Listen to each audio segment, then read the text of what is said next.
झोपेच्या गोळ्या? प्रियदर्शनी असं काही करतील असं आम्हाला कधी स्वप्नातही वाटलं नव्हतं. का स्वतःला एवढा त्रास करून घेतायत त्या? मी म्हटलं ना तुम्हाला साईमा, 4-5 दिवसांपासून त्या खूप अस्वस्थ आहेत. त्यांचा स्वतःवरचा संयमही तुटत चाललाय. खंडू जनीवर एवढ्या कधीच ओरडल्या नव्हत्या त्या आई होऊ शकत नाहीत म्हणून त्या स्वतःला खूप त्रास करून घेत आहेत. आपण त्यांना या त्रासातून वाचवण्यासाठी काय करू शकतो देवयानी? रणवीर, राजे आणि आम्ही असा प्रयत्न एकदा केला होता, पण त्या नताशामुळे सगळं प्रकरण आमच्या संघाशी आलं. पण साईमा, मग आपण काहीच करायचं नाही? आपण नुसतं असं गप्प बसायचं? आपण काही केलं नाही तर त्यांची घुसमट अजूनच वाढत जाईल. नाही साईमा, आपल्याला लवकरच काहीतरी करायला हवं. त्यांचं दुःख असं मी बघत बसू शकणार नाही.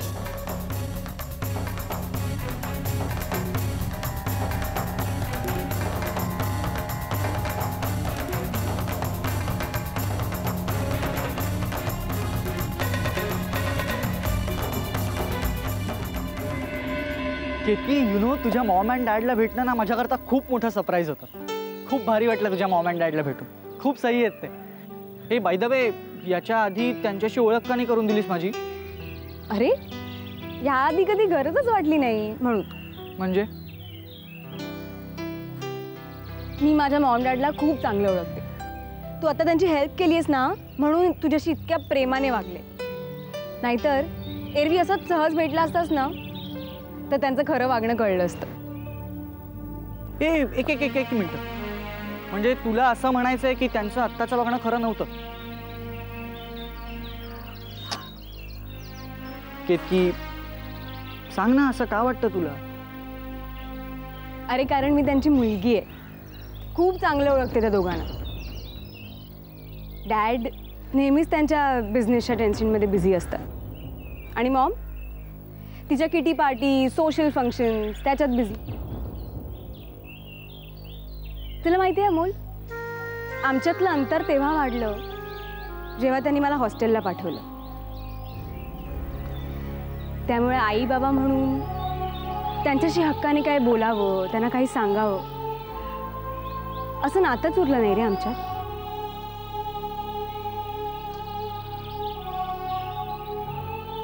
कम ऑन यार केतकी, आफ्टर ऑल ते तुझे मॉम अँड डॅड आहेत. या आय नो, मे बी म्हणूनच अजूनही त्यांना रिस्पेक्ट देते, त्यांचा मान ठेवते. पण खरं सांगू अमोल, मनापासून प्रेम करावं असं नाही वाटत रे.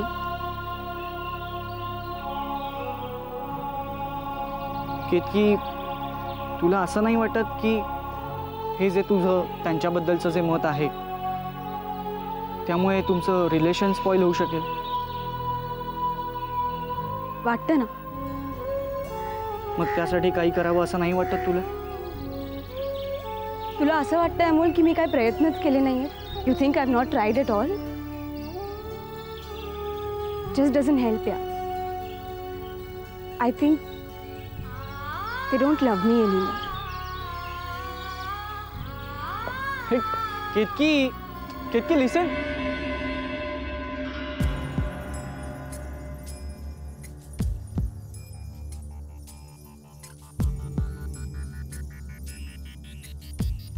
तुमच्या दोघींसाठी मी पुस्तकं आणली आहेत. पुस्तकं? गर्भसंस्कारावरची आहेत.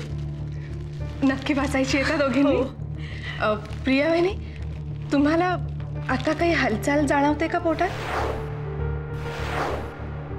आता तर तू राजेश शिर्क्यांच्या वारसाची आई होणार आहेस ना, आणि हे सुख आम्हाला फक्त तुझ्यामुळेच मिळणार.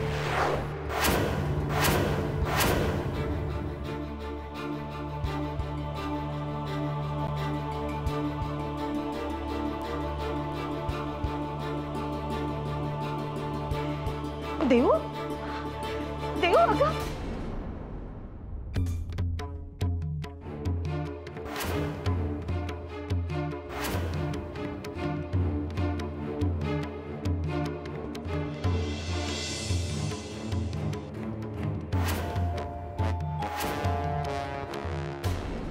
आपल्या कुलदेवीची शपथ घेऊन सांगते, आजपासून माझं बाळ मी प्रिया वहिनींना दिलं. आजपासून माझं बाळ मी प्रिया वहिनींना दिलं. जन्माला आल्या क्षणीच ते बाळ मी प्रिया वहिनींच्या ओटीत घालेन.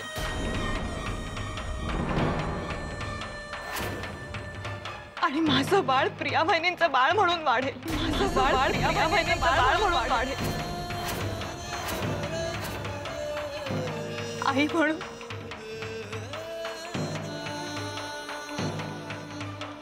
म्हणून मी त्याच्यावर कधीच हक्क दाखवणार नाही.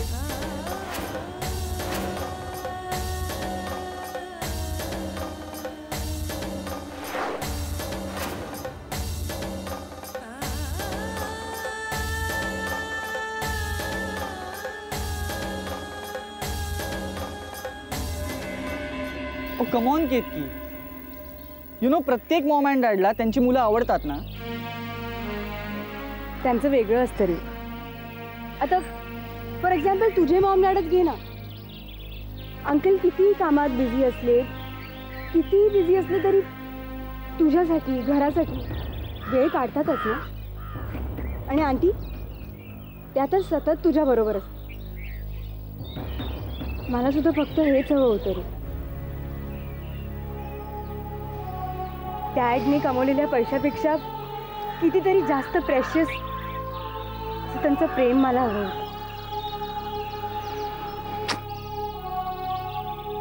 केतकी, डोंट गेट नर्वस यार. आपण काढू ना याच्यातून काहीतरी मार्ग. I don't think anything will help Amu. Okay, forget it. Let's play a game. आत्ता हां, आपण आपले मॉम डॅड एक्सचेंज करूया का? बोल.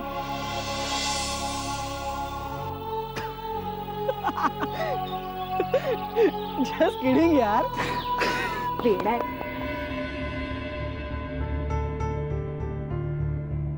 काय बोलतेस तू?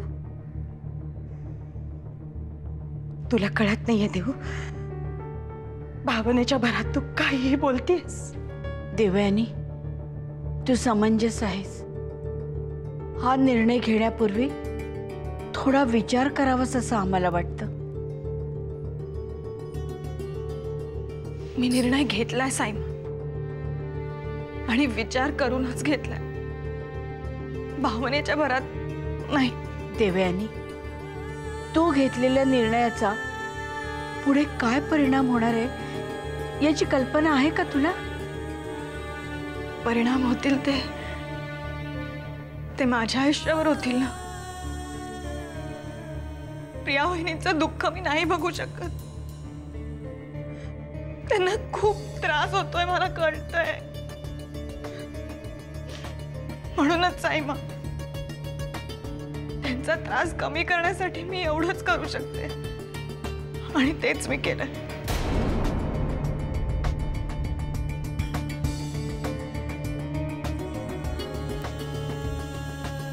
काय केलंस देव? काय केलंस हे? अगं, स्वतःच बाळ दुसऱ्याच्या ओटीत काढणं म्हणजे स्वतःच काळीच काढून देण्यासारखं आहे.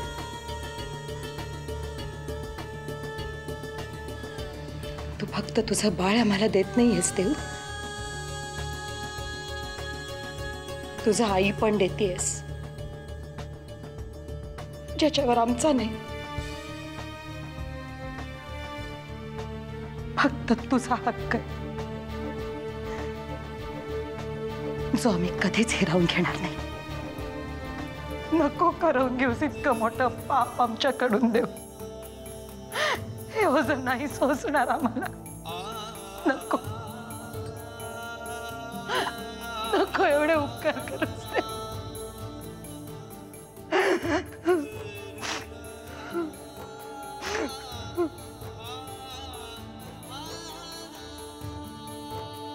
देवयानी, आम्हाला वाटतं की एकदा तू आदित्य राजांशी याबद्दल बोलावंस. त्यांचंही मत विचारावंस. विक्रमला मी समजवेन साहेब. मी जे काही केलंय ते ह्या घराच्या आनंदासाठीच केलंय. माझं कर्तव्य समजून केलंय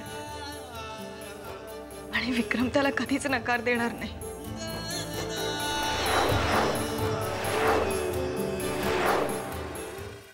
हे जे तू करतेस ना ते आम्हाला अजिबात मान्य नाही. जे तुझ्या भाग्याचं आहे ते तुझं आहे. जे तुझ्या हक्काचं आहे ते फक्त तुझं आहे देव. त्याच्यावर आम्ही कधीच हक्क सांगणार नाही. आणि आमच्या सुखासाठी तू हा जो काही वेडेपणा करतेस ना तो आम्ही तुला कधीच करू देणार नाही. कधीच नाही.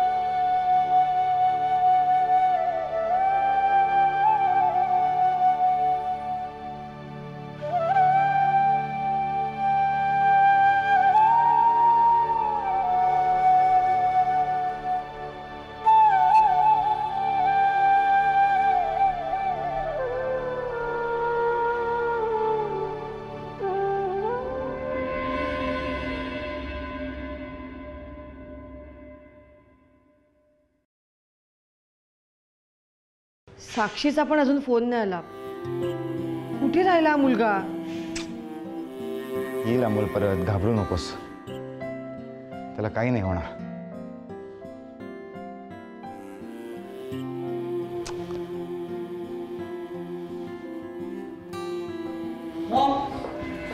अमोल, अमोल, अरे अमोल राजा कुठे होतास रे तू? कुणी मारलं तुला सांग मला. अरे केवढं लागलंय तुला? अरे काय? Mom, I am all right. तू का घाबरलीस एवढी? तुझ्यामुळे. कुठे होतास कुठे तू? आम्हाला मी 700 ठिकाणी फोन केले, 50 ठिकाणी तुला शोधायला धावत गेलो होतो. तुला घरातून जाताना सांगून जात नाही का? डॅड, हो तुम्ही एवढे का प्रश्न विचारताय? अहो अमोल, अरे तुझी काळजी वाटते म्हणून बोलतायत ना ते. तू ये, बस. केतकी ये. अरे बाहेर जाताना सांगता येत नाही का तुला? बस. थोडासा प्रॉब्लेम झाला डॅड. मी ज्यावेळेला इथून बाहेर पडलो त्यावेळेला एक मुलगा एका बाईची पर्स घेऊन पळाला.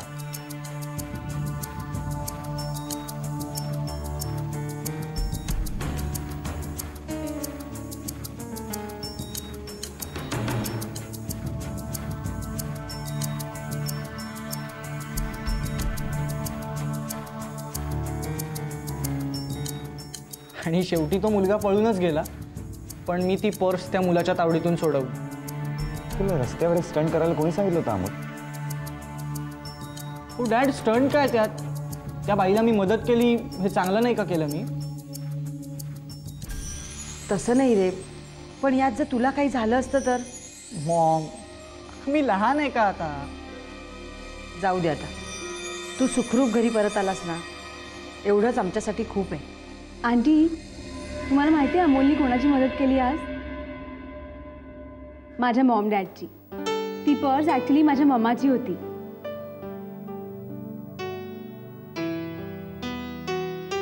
म्हणजे इतका वेळ तू? हो, मी केतकीकडेच होतो. केतकीचे मॉम अँड डॅड मला तिच्या घरी घेऊन गेले. पण काय? I am sorry. अगं, त्या सगळ्या गडबडीत माझा मोबाईल कुठे पडला मला नाही कळलं.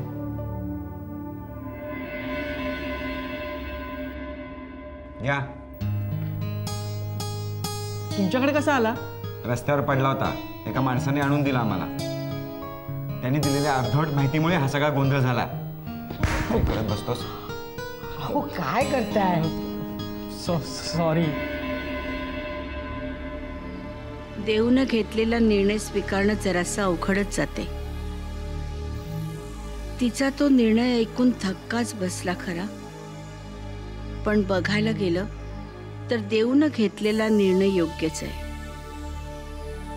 शिवाय खरातील गोष्ट खरातच राहील. प्रियाच्या पदरात या घरातलं मूल यावं यासारखी भाग्याची दुसरी गोष्ट नाही. प्रियदर्शनीचं मन वळवणं आता जमायला हवं. पण रणवीर,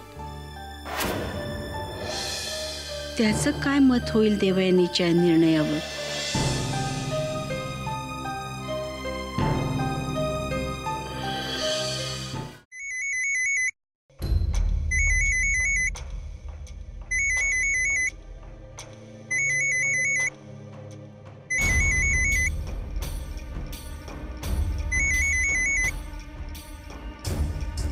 हॅलो. कसं आहे आमचं बाळ? आम्ही दोघंही मजेत आहोत. तुझी खूप आठवण येते, लवकर ये. झालं, आमचंही काम आता इकडे आटपत आलंय. आम्ही लवकरात लवकर येऊ.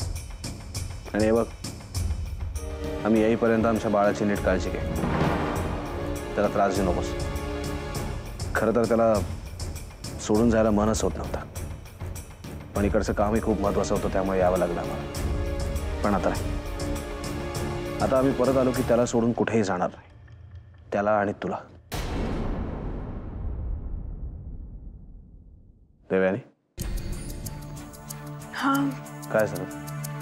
तू बोलत का नाहीस? नाही, काय नाही. तू लवकर ये. तुझी खूप आठवण येते. खूप मिस करते तुला. आम्ही तुम्हाला खूप मिस करतोय, तुम्हाला दोघांनाही. देवयानी, काय झालं? नाराज आहेस का आमच्यावर? देवयानी, ठीक आहे, आम्ही आता फोन ठेवतो कारण आम्हाला निघायचं काम आहे. बाय, नंतर बोलूया.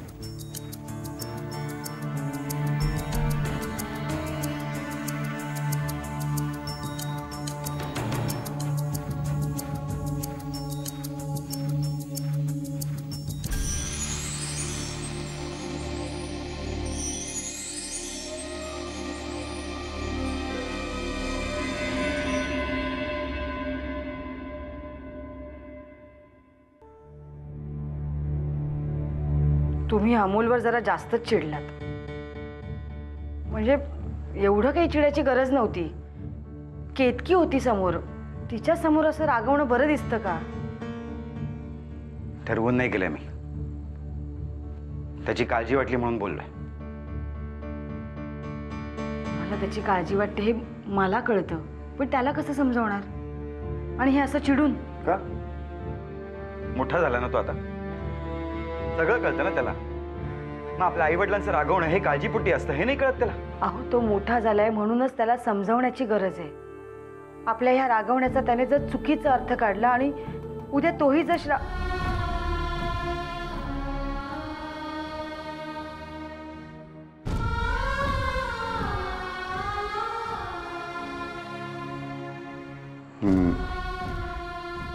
हो, माझं चुकलंच जरा. मी एवढं नको होतं रागवायला. पण मी तरी काय करू अभिलाषा? श्रावूला गमावल्यापासून आता कोणाशी समजुतीने बोलायची ताकद माझ्यात नाही राहिलेली.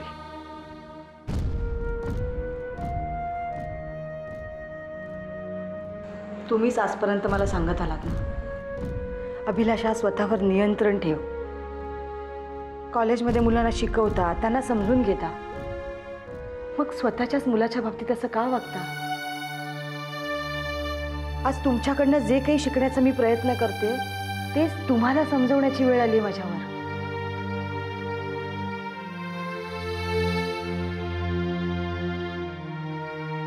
I am sorry. माझा ताबा नाही राहिला स्वतःवर. काय झालं? खूप रागावला का तो? मी बोलू का जाऊन त्याच्याशी? नाही, नको.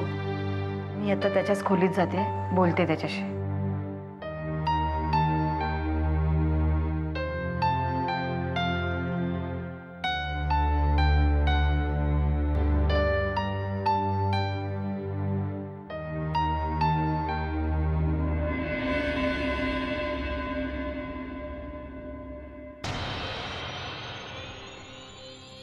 रणवीर राजे, आम्हाला तुमच्याशी काही बोलायचंय. देवयानी संदर्भात काही असेल तर आमची काही ऐकून घ्यायची तयारी नाही. रणवीर, किती दिवस तुम्ही असा देवयानीबद्दल राग मनात धरून बसणार आहात? अहो, नताशाचं खरं रूप आपल्याला देवयानीमुळे कळलं. स्वतःचा जीव धोक्यात घालून तिनं आमचा प्राण वाचवला, तरी तुम्ही अजून तिच्यावर राग राग करताय. तुम्हालाही शोभत नाही रणवीरराजे. हेच बोलायला आला होता? नाही, याही पेक्षा एक मोठी गोष्ट तुम्हाला सांगायची होती, ज्यामुळे तिच्या मनाचा मोठेपणा तुम्हाला कळेल. कोणती गोष्ट? प्रियदर्शनी गरोदर नसताना ती गरोदर असल्याचं आपण सगळ्या जगाला सांगितलं. नताशामुळे आपण खोट्यावर खोटं बोलत गेलो, याची पूर्ण जाणीव देवयानीला आहे. त्यामुळे आता तिनं आपलं मूल प्रियदर्शनीच्या पदरात टाकायचा विचार केलाय.